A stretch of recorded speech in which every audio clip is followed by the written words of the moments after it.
SSC রেজাল্টের পরপরই আসলে এনডিসির সার্কুলার টার্কুলার দিয়ে দেয়।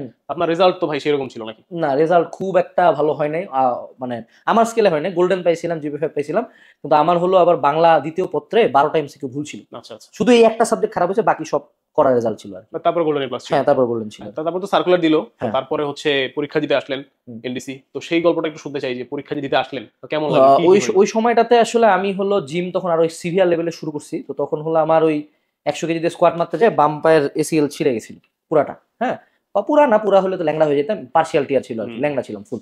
তো তার মধ্যে ওই অবস্থায় আসলাম, আমি আসে ঢাকায় উঠলাম।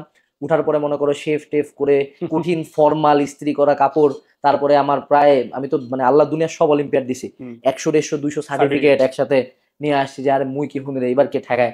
প্রিপারেশন কিন্তু ওরকম না, আমি তো জানিও না প্রিপারেশন ভালো না আমার। আমি গেছি, ফাপড় নিয়ে গেছি, কোশ্চেন দিল, কোশ্চেনে সব বইয়ের মালপাতি, যেমন ক্রায়োলাইটের সংকেত আসছিল, তারপরে একটা ম্যাথ ছিল যে sine to the power n plus cos to the power n M N কি যেন একটা ম্যাথ ছিল এসএসসি তে।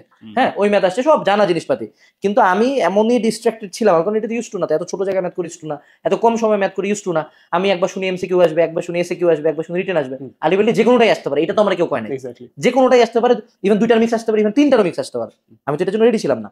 তো তখন ওই লিখতে লিখতে ঠাক করে খাতাটা রান দিয়ে চলে গেলো, 30 মিনিট ঘন্টা দিল, কি হলো কিছু বোঝা হলাম না। তারপরও ভাবতেছি যে না ঠিক আছে, ঢুকছি যেহেতু ভাইবা দিয়ে মনে হয়ে যাবে, কিন্তু আমি তো জানতাম না যে ভাইবার ওয়েটে যত কম।